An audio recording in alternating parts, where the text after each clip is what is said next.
आज हम लोग लाइफ साइंस का एक चैप्टर, इसका नाम है क्या बोल रहा है, हेरिडिटी पढ़ने वाले हैं। हेरिडिटी पढ़ने से पहले दिमाग छोड़ दे आप लोग।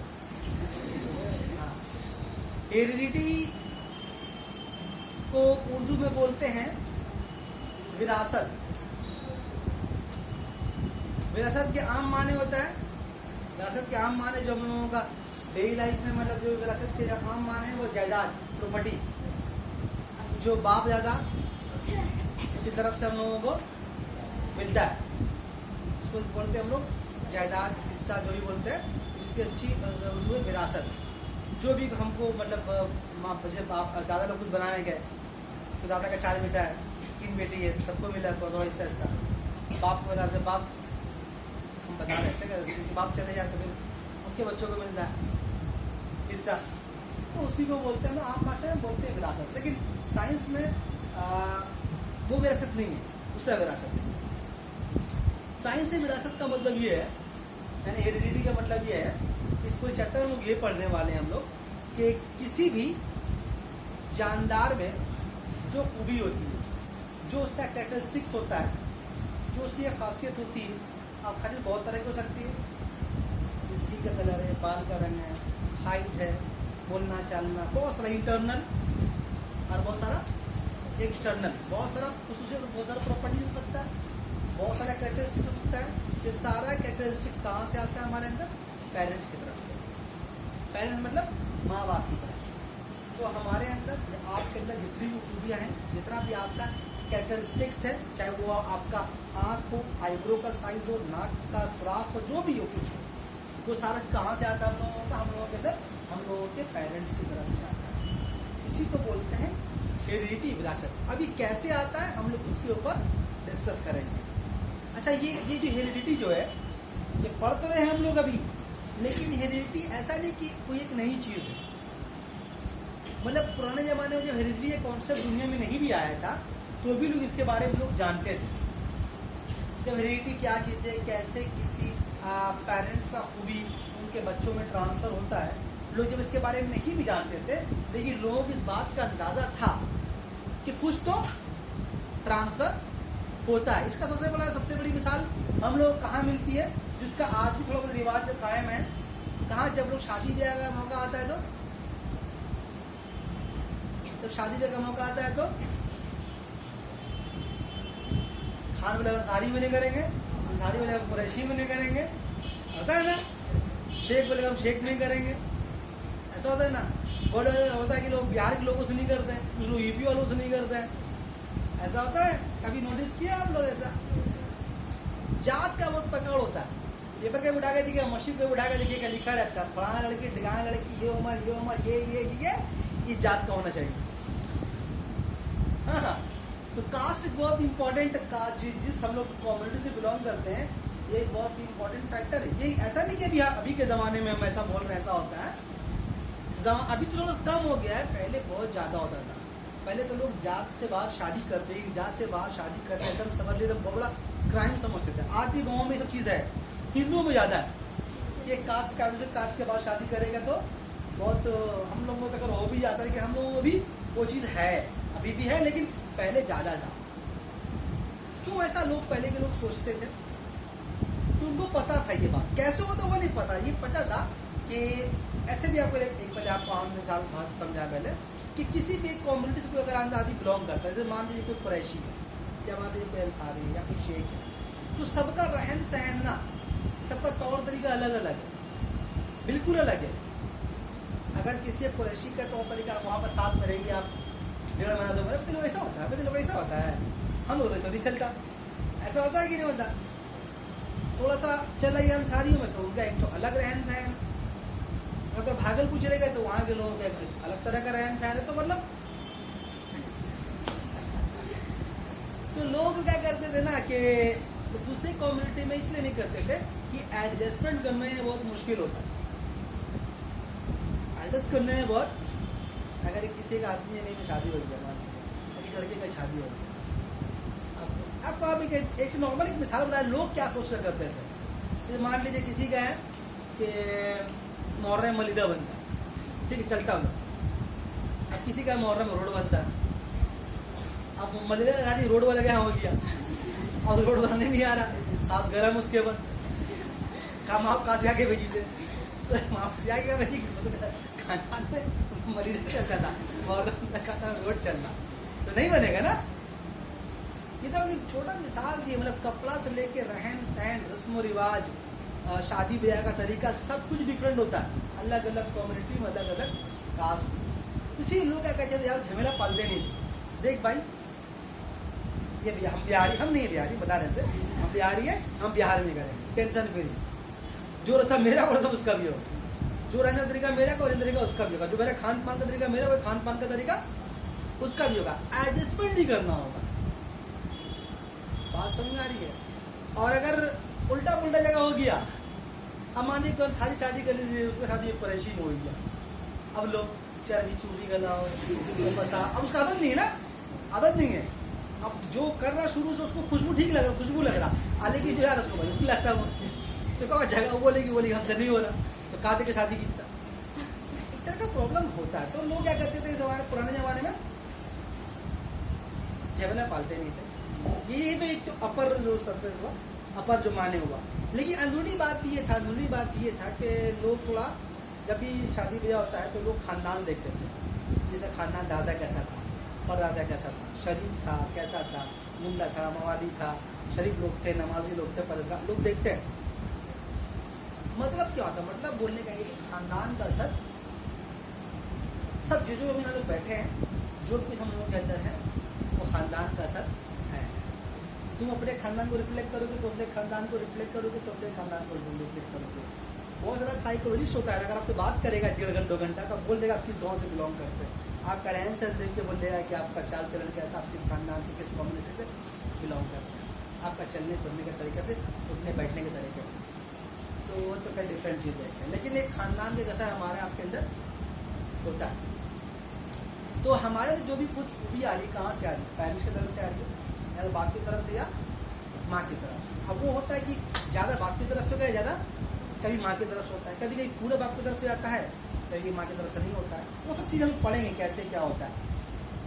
तो ये सब चीज़ ये जो पेरेंट्स का जो खूबी का ट्रांसफ़र है, ये कोई नई चीज़ नहीं। यहाँ तक कि पुराने ज़माने में घोड़ा का नस्ल, घोड़ा का घोड़ा जानते, घोड़ा हॉर्स, तो घोड़े का नस्ल का ना एक बहुत कैसे बोल समझा आता हूँ कि पुराने वाले लोग तो घोड़ा वगैरह में सफ़र करते थे, घोड़े पे सफ़र करते थे और घोड़े पे जंग लड़ी जाती थी। तो पुराने ज़माने में लोग ना घोड़े की नस्ल के बारे में ना बहुत मतलब क्या रहते थे, मतलब एकदम खराब नस्ल घोड़ा नहीं लेंगे तो अच्छा नस्ल घोड़ा लेंगे तो अच्छा नस्ल घोड़ा लेंगे। तो उससे होता क्या था, जैसे अरब, जैसे सऊदी अरब है, वहाँ का घोड़ा का नस्ल क्वालिटी बहुत अच्छा होता है। हाँ, हम लोग इंडिया है घोड़ा मालूम नहीं हो रहा, गधा ना घोड़ा है, ठीक है, चौकड़ी में आया दूल्हा बड़ा गधा है, बड़ा दूल्हा ना घोड़ा है, ठीक है, मतलब खच्चड़ है। तो होगा क्या कि वहाँ का घोड़ा और यहाँ का जो मतलब गधा नमा घोड़ी है, उन लोग का शादी हो जाएगा। तो उससे जो नई औलाद पैदा होगी, तो जो नई औलाद पैदा होगी, अब जो नई औलाद पैदा होगी उसके अंदर कितना खूबी रहेगा, तो अच्छा सा वाला घोड़ा है उसका खूबी रहेगा, अब यहाँ का है ये भी रहेगा। लेकिन एक जो नया जनरेशन जो पैदा होगा तो फिर दोनों से क्या होगा, डिफरेंट होगा, एकदम इसके अंदर तो होगा नहीं, क्योंकि थोड़ा वहाँ से भी आएगा, तो कुछ तब्दीली उसके अंदर आएगी। ठीक, इसी के ऊपर बहुत सारा क्या बोलते हैं, पुराने ज़माने में बहुत सारा मतलब इंग्लिश में गाली बजा था, जैसे डर्टी ब्लड, ब्लडी फूल, नाम सुने सब गाली है। कैसा गाली? हेरिडिटी वाला गाली है। ब्लडी फूल का मतलब क्या होता है, मतलब खानदानी बेवकूफ है, मतलब तेरे भी बेवकूफ है, तेरे बाप भी बेवकूफ था, तेरे दादा बेवकूफ था। वैसे वही तारीफ है, जैसे बोलते हैं रॉयल ब्लड, मतलब इसका खून में क्या है, शाही खून है। जैसे इंग्लैंड आज भी चलता है, इंग्लैंड में तो आज भी तो बादशाही वाला निज़ाम चलता है, वहाँ भी आज भी प्रिंस और किंग और प्रिंसेस लोग होती है। तो उन लोग का जो मैरिज होता है वो लोग बाहर नहीं करता, उन लोग का आज भी जो मतलब जो लोग खानदान है, हालांकि बहुत फैल गया वो लोग भी, लेकिन उन लोग का आज भी जो ब्लड प्योर है, रॉयल ब्लड है, वो लोग किसी को आज तक मिक्स करेगा ही नहीं किसी जगह बात, इसीलिए उन लोग को बोला था रॉयल फैमिली। इंग्लैंड में ज्यादा अभी तक किया है, बात समझ में आए। तो ये चीज मतलब बोलने का मतलब भी नहीं, हम शादी ब्याह में चले जा रहे हैं, हम उधर नहीं जाएंगे, तो आप मेन टॉपिक की तरफ आएंगे, लेकिन आपको समझाने के लिए कि लोग की हेरिडिटी के बारे में पहले भी वाकिफ थे, जानते थे, लेकिन ये कैसे होता है ये नहीं जानते। ये पता था लोगों को कि पेरेंट्स खूबियाँ बच्चों में ट्रांसफर होती है, मुंतकिल होती है। अब कैसे होती है तो अगर आपको समझाएं फिर हम यहाँ से जाके बताएंगे। अब एक साइंटिस्ट के बारे में पढ़ेंगे हम लोग, उसने इस बात को बहुत अच्छे से एक्सपेरिमेंटली समझाया था। एक्सपेरिमेंटली समझाया क्या था आपको पहले हम थोड़ा बताएंगे, थोड़ा ऊपर बता रहे थे इसमें। एक साइंटिस्ट का नाम है मेंडल, पूरा बताएंगे उसके बारे में आपको हम। उसने क्या किया था, इस बात को एक्सपेरिमेंटली समझाया था। इस बात को एक्सपेरिमेंटली कैसे समझाया था, कैसे पेरेंट्स को दिया उसके बच्चों में ट्रांसफर होती है। उसकी लिए उसने क्या किया कि लंबा पौधा लिया और एक नाटा पौधा लिया, एक लंबा पौधा लिया और एक नाटा पौधा लिया। उस लंबे पौधे और नाटे पौधे के दरमियान में क्रॉस करा। ये क्रॉस के हम सब बताएंगे, अभी ऊपर वो बता रहे हैं, क्रॉस कराया। उससे जो सारे बीज जो हासिल हुए, ये बीज कैसे बीज है, ये लंबे पौधे और नाटे पौधों का क्या है, मिक्सचर है। तो वहां जो बीज हासिल हुए, मान लो 100 बीज हासिल हुए, उसने 100 बीज को बो दिया। अब उस 100 बीज में 100 के 100 जो पौधे पैदा हुए, तो सारे के सारे पौधे लंबे पौधे पैदा हुए। मतलब क्या हुआ इसका, ये जो छोटे छोटे पौधों को जो बोया गया बाद में, ये असल में क्या था, लंबे पौधे नाटे पौधों का मिक्सचर था। लेकिन जो सेकेंड जनरेशन आई तो सारे पौधे कैसे पैदा हुए, लंबे पौधे पैदा हुए। अब नाटा पौधा झगड़ा कर रहा, हम कहाँ गए, हम भी तो थे। ये तो ऐसा नहीं हुआ कि खाली मतलब हम कहाँ गए, बात समझ में आ रही है। तो मतलब क्या हुआ, जो पहला जनरेशन जो पैदा हुआ उसमें लंबे पौधे का असर रह गया। आप लंबे पौधे को बाप मान लीजिए, नाटे पौधे को माँ मान लीजिए, अम्मा घर में पापा का ऊपर ठीक है। अब लेकिन वो 100 जो लंबे पौधे थे, अब उस 100 लंबे पौधे में से 100 बीज दिया गया और उनको बोया गया। जब उनको बोया गया जो देखा गया कि 75 पौधे लंबे पौधे फिर मिले, अब 25 पौधे नाटे पैदा हुए। मतलब नाती नतनी लोग नानी से मिल, दादी से मिल रहा। मतलब जाके जब थर्ड जनरेशन आया तो उसमें क्या देखा उसने कि 100 पौधों में से 75 पौधे लंबे मिले, 25 पौधे नाटे मिले। ठीक, तो जो पहला जनरेशन 100 पौधों को जब बोया गया था उसमें क्या देखा गया, एक को पौधा नाटा नहीं आया, जबकि वो लंबे नाटा का मिक्सचर था। ठीक, सेकेंड टाइम में सिर्फ लंबा पौधों को क्रॉस कराया गया आपस में, तो उसमें से नाटा निकल गया। अब लंबा झगड़ा कर, हम तो लंबा थे, नाटा कहाँ से आ गया, घर में सुनने को नहीं मिलता है कभी, बाप भी लंबा माँ भी लंबा, इतनी नाटा कैसे निकला भाई। अम्मी भी गोरी है, अब्बा भी गोरा है, बच्चा काला निकल जाता है, ऐसा होता है कभी कभी। तो ऐसा मतलब खानदान से कोई ना कोई ये जनरेशन घूम के फिर वापस आया। अब्बा तो वो शरीफ, अब्बा तो वो अच्छा, शादी गर्म है, कहाँ से निकलेगी, दादा लोग होगा या मामा लोग होगा, कोई ना कोई होगा। बात समझ में आ रही है। तो ये चीजें जो है आहिस्ता आहिस्ता ट्रांसफर होती है। तो खूबियाँ तो एक आपको मिसाल दिया, डिटेल में बताएंगे अभी। ये साइंटिस्ट जो मेंडल था, इसके थ्योरी से जो एक्सपेरिमेंट ने किया, उस एक्सपेरिमेंट से एग्रीकल्चर यानी खेती बाड़ी काश्तकारी में एक बड़ा रिवोल्यूशन आया। खेती बाड़ी नहीं बल्कि जितना भी तरह का पैदावार है, चाहे जानवरों का पैदावार हो, चाहे अंडे की पैदावार है, गोश्त की पैदावार हो, अनाज की पैदावार हो, चावल का सब्जी की पैदावार हो, इसके इस थ्योरी से एक बड़ा रिवोल्यूशन आया। पैदावार को बढ़ाने में, खाने पीने का पैदावार को, फसल का, जानवरों का पैदावार को बढ़ाने में आसानी है। मतलब क्या, इसको आम बात समझिए। जैसे मान लीजिए कि हम लोगों का इंडिया का एप्पल, हम लोग इंडिया का एप्पल, हम मिसाल दे रहे हैं आपको, मान लीजिए हम लोग इंडिया का एप्पल जो शिमला में होता है, या मान लीजिए मनाली में हो रहा है, या आपका कश्मीर वगैरह में हो रहा है, तो हम लोग इंडिया का एप्पल नॉर्मल एप्पल हो रहा है। मान लीजिए एक दरख्त, एक बीज बोया, एक दरख्त पैदा, उसमें एक दरख्त जो है मान लीजिए 500 एप्पल दे रहा है। ठीक है, वहीं पर एक दरख्त है स्विट्जरलैंड में, हाँ स्विट्जरलैंड में, और वही एक दरख्त वहीं पर एक दरख्त, वहाँ का जो एप्पल का जो बीज है उसी जो एक पेड़ बढ़ना वो एक बार 5,000 एप्पल दे रहा। इसका मतलब क्या कि वहां का जो एप्पल का जो बीज है उसके अंदर पैदावार के आपको बढ़ाने की शक्ति ज्यादा है। हम इंडिया का एप्पल एक तो कम भी होगा, कैसे नहीं करते, बढ़ा नहीं करता है, और अजीब तरह खड़ा हो तो गिर जाएगा, तो होता नहीं हो, ठीक है। फिर कहाँ से कैसे कैसे गिरा हुआ रहता है, और कलर भी ठीक ठाक नहीं रहता है, जहाँ पर सोया वहाँ हरा हो गया, ऊपर लाल हो गया, अजीब तरह का हम लोग का सेब रहता है। अब बाहर का सेब लगता है पूरा पेंट किया उसको अच्छे से। बहरहाल जो भी, तो क्या करेंगे हम लोग, वहाँ से एक सेब का बीज लेंगे और इंडिया का सेब का बीज लेंगे, ठीक। दोनों में क्रॉस तो हम बताएंगे, क्रॉस कराया गया, उससे जो नई एक नया बीज पैदा होगा, उस नए बीज में जब बोया जाएगा तो देखा जाएगा कि ये जो नया बीज पैदा हुआ कि इसका तरह भी नहीं हुआ, उसका तरह भी नहीं हुआ, लेकिन इससे बेहतर हुआ। और बाद में ऐसा हो सकता है कि उसकी तरह पूरा हो जाए। जैसे क्या, लंबा पौधा लिया, नाटा पौधा लिया, दोनों क्रॉस कराया तो शुरू में सब पौधा लंबा मिला, शुरू में सब पौधा लंबा मिला, लेकिन सेकंड में बार में क्या देखा, नाटा पैदा उभर के सामने आया। चलो मान लेते एक सेब वहाँ का स्वीडन के लिया और एक हम लोग अपना कश्मीर का सेब ले लिया, दोनों क्रॉस कराया, जो सेब पैदा हुआ एकदम हर पेड़ में लग रहा है 5 या 6 सेब। मतलब क्या हुआ, वो लोग डोमिनेंट हो गया, उसका असर रह गया। अब यहाँ जो सेब पैदा हुआ, इससे जब दोबारा बोया गया तो कुछ सेब ऐसा वाला हुआ, कुछ सेब ऐसा वाला हुआ, इंडिया वाला हुआ, कुछ सेब बाहर कंट्री वाला ऐसा हुआ। बात समझ में आ रही है? ऐसे करके खलत होते रहता है। मतलब अगर आपको हम आज कहानी और समझाएं तो जैसे मान ली आपको जो शक्ल सूरत है, आपको चाल डाल रहन सहन, हो सकता है कि आपकी तरह का एक इंसान या आपकी तरह की कोई लड़की आप एक खानदान में रह चुकी हो 4 नस्ल 5-6 नस्ल पहले, क्योंकि रिपीट होता है, जनरेशन जो है वो रिपीट होगा। तो हो सकता है कि आपकी तरह कोई ना कोई एक इंसान आपके खानदान में वो रह चुका होगा। आप देखिए बहुत आपको फुप्पू से मिल रही है, तो खाला से मिल रही होता है ना।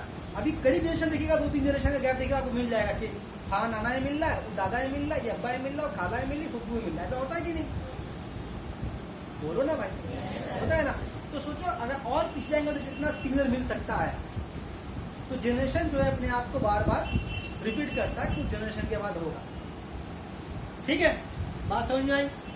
तो हम बता रहे थे ये जो बड़ा कारनामा जिसने किया, तो थोड़ा उसके बारे में पढ़ ले जरा सा, इसके बारे में थोड़ा सा पहले बोले, फिर आपको पढ़ के सुनाएंगे, आप सुन लीजिएगा। ये जो साइंटिस्ट है, आज समझिए अगर इतनी बड़ी आबादी में, हिंदुस्तान में 40 करोड़ का आबादी है, और हम लोगों को सबको खाना टाइम पे मिल जा रहा है, हर चीज़ पैदावार एकदम अवेलेबल है, हर चीज़ आपको मार्केट में मिल जा रहा है।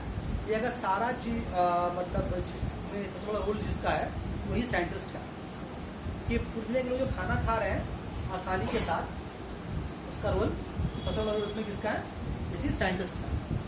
लेकिन अभी इसके बारे में पढ़ेंगे तो मालूम होगा, जब ये मरा है तो कुछ भूख से मरा है। पढ़ के हम सुना, तो सुनिए क्या है इसके बारे में। कहानी है, जो दरकार है आप लिख देंगे बोर्ड में, ठीक है। जो दरकार है, पहले हम जो दरकार है तो बोर्ड में लिखे पहले। उसका नाम है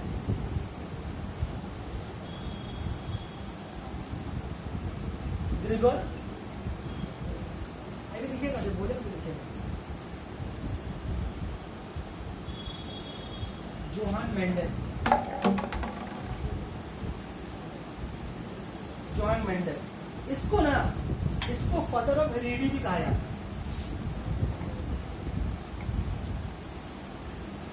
फादर ऑफ हेरेडिटी। इसने बहुत डिटेल में समझा के बताया कि सारी चीजें कैसे होती हैं। इसका असल में नाम है कैसे, जोहान मेंडल। इसका असल नाम क्या है पहले, जोहान मेंडल। एक ऊपर सुने फादर भी, फादर ग्रेगर जोहान मेंडल इसका पूरा नाम है। ये पूरा नाम कैसे इसका दो नाम, ये दो वर्ड कैसे ट्यून कर इसके नाम में ऐड हुआ, इसके बारे में पढ़ेंगे अभी। पहले उसका असल नाम क्या है, शुरुआत में बच्चा का नाम क्या है उसका, जोहान मेंडल। कब पैदा हुई है, 1822 में। कहाँ पैदा हुआ, मोराविया में पैदा हुआ, जो उस जमाने में एक जगह है, इसका नाम है ऑस्ट्रेलिया। ऑस्ट्रेलिया नहीं, ऑस्ट्रेलिया, ऑस्ट्रेलिया के पार्ट का। चेकोस्लोवाकिया, ऑस्ट्रेलिया का नाम है। तो ऑस्ट्रेलिया में जगह है तो मोराविया, वहाँ पर ये पैदा हुआ 1822 से। कौन था ये? एक मामूली किसान का लड़का था, बहुत गरीब फैमिली थी, एक मामूली किसान था, मामूली किसान का लड़का था। अब चूंकि बाप बहुत गरीब था, बाप किसान था, जो गरीब है तो क्या होगा, काम करेगा बाप के साथ, है ना। ये हम लोग क्या करते हैं छोटे में, आप लोग और लोग करते हो, इसका अब्बा का कारोबार है, उसी में लगे काम करना, करता होगा बड़ा आदमी। अब्बा का काम कुछ है तो बेटा भी कर रहा हो काम। अगर अब्बा सब्जी का कारोबार है, बेटा सब्जी का कारोबार कर रहा है। अब्बा का काम आरी मशीन तो भी आरी मशीन कर रहा है। अब्बा का कंप्यूटर तो बेटी लोग नहीं बोले, बेटी लोग कहाँ कर बात सही बात, ये लोग करते हैं हम लोग ना। तो चूंकि ये बाप गरीब था, किसान था, तो बेटा भी क्या करता था, बाप के साथ खेत में अलग अलग चलाते, खेती बाड़ी, मतलब एक तरह का ये भी किसान था। बचपन से ही ये बाप के साथ खेत में काम करता था, मतलब पढ़ाई लिखाई भी करता था, लेकिन कैसा करता था, उतना खास पढ़ाई लिखाई में था, एक पढ़ेंगे मालूम हो जाए। एक इसके बारे में बोला, मेंटल का बाप किसान था। बचपन में गांव के स्कूल में पढ़ने के साथ साथ वो खेतों में अपने बाप का हाथ भी बटाया करता था। सब लोग करते हैं आप लोग, हाँ। तो मतलब पढ़ाई करने के साथ साथ वो पढ़ाई के बाद अपने अब्बा के साथ, अपने बाप के साथ भी खेती बाड़ी में हाथ बढ़ाता था। अब चूंकि बचपन से ये खेती बाड़ी में लगा हुआ था और उसी में जवान भी हुआ काम करते करते, तो एक बात तो ये तय है कि आप जो भी पढ़ाई कीजिए, लेकिन जिस काम में बचपन से आप लगे हैं, उस काम में आपको बहुत कमांड हो जाता है, नहीं जाता। कोई भी काम अगर आप करें, जैसे मान लीजिए, अगर आप जैसे मान लीजिए साकिब कपूर को टेलर का दुकान है, भले वो काम नहीं करना चाहता लेकिन साथ में लगा हुआ है, तो उसको भी टेलरिंग का बहुत एक्सपीरियंस ऑटोमेटिक हो जाएगा, नहीं चाहे भी, है कि नहीं। या मान लीजिए किसी का मान लीजिए मोजी दुकान है, आप दुकान बैठ रहा है, हिसाब किताब पक्का हो जाएगा, गिरान का हिसाब कर लेगा, आराम बैठे सोचेंगे, एक्सपीरियंस पर डिपेंड। किसी का ड्राइवर है, तो बच्चा शुरू से ही मतलब स्टीयरिंग घुमाने सीख जाएगा, उसको वो मतलब एक्सपीरियंस का रहेगा, भाई लाइसेंस निकाले या नहीं निकाले, तजुर्बा उसके पास रहेगा। तो ये जो चूंकि बाप के साथ खेती बाड़ी में काम कर रहा है, वो एक प्रैक्टिकल काम है ना, तो आपको लगे रहना है खेत में। तो वो खेती बाड़ी में चूंकि बचपन से काम कर रहा था, तो खेती बाड़ी में उसको बहुत एक्सपीरियंस था, क्योंकि इसका कोई पढ़ाई नहीं किया वो, तो खेती बाड़ी कर रहा था, खेती बाड़ी में उसको बहुत एक्सपीरियंस हो गया, काम करते करते तो इसका यही एक्सपीरियंस बाद में बहुत काम आया। कौन एक्सपीरियंस बोलो? ये खेती बाड़ी की बात में उसको एक्सपेरिमेंट करने में बहुत इंपॉर्टेंट रोल अदा किया उसने, क्योंकि बचपन से खेती बाड़ी, पेड़ पौधे के बारे में, हर पेड़ के बारे में जान रहा है कि कौन सा पेड़ को कब बोना है, कौन से पेड़ को कैसे बोना है, कितना मिट्टी देना है, कितना पानी देना है, कौन से मौसम, सब तो पता है इसको। इसी बिना पे क्या हुआ, इसके एक्सपेरिमेंट करने में बहुत आसानी है। जो पौधा चुनाना, ये पौधा चुना था, 6 मटर का पौधा चुना था। 6 मटर का पौधा क्यों चुना, वो वही चुन सकता है जिसको पेड़ पौधे के बारे में बहुत जानकारी है, खेती बाड़ी के बारे में बहुत जानकारी है। हालांकि ये पढ़ाई का हिस्सा नहीं है, ये पढ़ाई का हिस्सा नहीं, सिर्फ जानकारी है। इस जानकारी के बिना पे क्या हुआ, वो अपना जो एक्सपेरिमेंट किया उसमें कामयाब रहा। आगे देखते हैं क्या है। तो बाप के साथ खेत में काम करता था। खेती बाड़ी के इसी तजुर्बे ने बाद में इसे मटर के पौधों पर तजुर्बात करने में मदद दी। फिर क्या बोला जा रहा है, इसकी इब्तदाई तालीम, मतलब क्या, प्राइमरी एजुकेशन। हम लोग क्या बोलते हैं, प्राइमरी एजुकेशन। प्राइमरी एजुकेशन के बारे में क्या लिख रहा है यहाँ पर, कि इब्तदाई तालीम हासिल करने के बाद 11 साल की उम्र में तो प्राइमरी एजुकेशन हासिल करने के बाद 11 साल की उम्र में फॉर सेकेंडरी एजुकेशन उसे एक शहर जिसका नाम है ट्रोपाओ, हम लिख देंगे पूरा भी, उसको एक शहर ट्रोपाओ भेजा गया। इसलिए सेकेंडरी एजुकेशन, प्राइमरी करते हैं 5 तक किए, 6, 7, 8, 9 सेकेंडरी होता है, पहले प्राइमरी और फिर सेकेंडरी, फिर हायर सेकेंडरी। तो क्या किया गया, उसको सेकेंडरी एजुकेशन के लिए उसको 11 साल की उम्र में एक शहर ट्रोपाओ में भेज दिया गया। अब क्योंकि बाप तो किसान है, गरीब है, लेकिन चाह मेरा बेटा खेती बाड़ी करे, तो बच्चों को कैसे भी करके पढ़ने दूर भेज दिया। लेकिन गरीबी या बीमारी की वजह से वो तालीम मुकम्मल नहीं कर सकता। गरीब था ही, बीमार बहुत रहता था, गरीब भी था और बीमारी बहुत रहा करता था वो, वो तालीम मुकम्मल नहीं कर सका। 1843 में 21 साल की उम्र में मेंडल ने बरन शहर के ऑगस्टिन मोनास्ट्री में खानका में एक पादरी का ओहदा संभाला। मतलब कुछ काम नहीं हो रहा है, कुछ नहीं होता है, मदरसा वगैरह होता है, मस्जिद वगैरह होता है, तो वैसे वहाँ जो क्रिश्चियन लोग होता है मोनास्ट्री अपना होता है चर्च, उसमें वो एक मोनास्ट्री में वो एक ओहदा पे चला गया, खानका में, इसको लोग खानका बोल रहा था उन लोग के भाषा में। तो वहाँ पर एक पादरी का ओहदा संभाला, कुछ नहीं मिला, चलो एक काम करते हैं, ये काम कर लेते हैं। तो वहाँ कुछ दिन रहा, वहीं पर उसको ग्रेगोरिया खताब मिला। ग्रेगोरिया खताब कहाँ से मिला उसको? क्योंकि 21 साल की उम्र में क्या बन गया वो, दे रहा कि पढ़ाई लिखाई नहीं कर सक रहे, बहुत गरीब है, तो क्या किया वो, चला गया चर्च, चला गया, पादरी बन गया। वहीं पादरी की जगह में क्या खताब मिला उसको? ग्रेगोरिया खताब मिला, वहीं से नाम पड़ा उसका। 1849 में उसने एक स्कूल में साइंस टीचर की आरजी नौकरी हासिल कर ली। मतलब के आसपास चर्च, कोई क्रिश्चियन के होता है ना कि चर्च में स्कूल होता है, तो वो आसपास के एक स्कूल में ही उसने क्या किया, एक साइंस टीचर के लिए अप्लाई किया और पढ़ाना शुरू। तालीम मुकम्मल नहीं कर सका, लेकिन स्कूल में पढ़ाना शुरू कर दिया।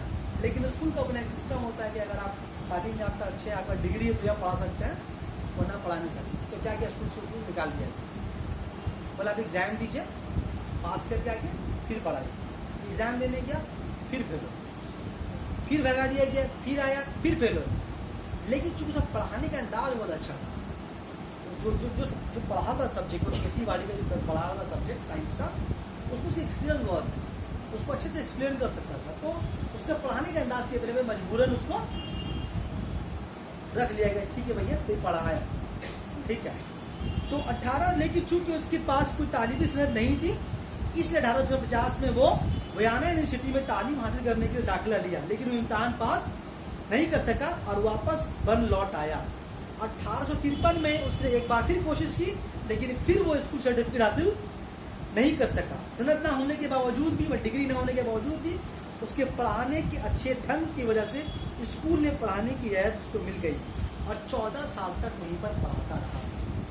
ठीक, 1850-1856 ये पीरियड बहुत इंपॉर्टेंट है इसके लाइफ में। 1850 से लेकर के 1856 क्या साल रहा वहां पर वो, उसके अंदर 14 साल तक पढ़ाया, 14 ईयर्स तक पढ़ाया। कहाँ पर? उसी चर्च में पढ़ाया। उसी 14 साल के दरमियान इस पीरियड में 1850-1856 उसकी पता कब हुआ था? 1822 में। ना उसकी उम्र कितना हो गया? 28 ईयर्स हो गया, है ना। मतलब कि इस पीरियड में उसने बहुत बड़ा कारनामा किया। क्या किया उसने? 1850 और 1856 के दरमियान मेल्डन ने खानका के बाग में मटर के पौधों पर एक्सपेरिमेंट किया और फिर थ्योरी को पब्लिश करवाया। ताजुब की बात यह है, जब ये एक्सपेरिमेंट जो किया था मटर के पौधों के ऊपर, फिर रीडी के ऊपर, जब ये किया था तो उसको एक मैगजीन में छपवाया, तो उस मैगजीन का नाम इसमें है। जो एक्सपेरिमेंट उसने किया था उसका नाम दिया था एक्सपेरिमेंट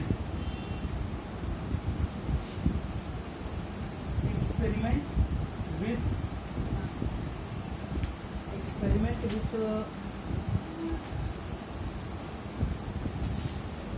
प्लांट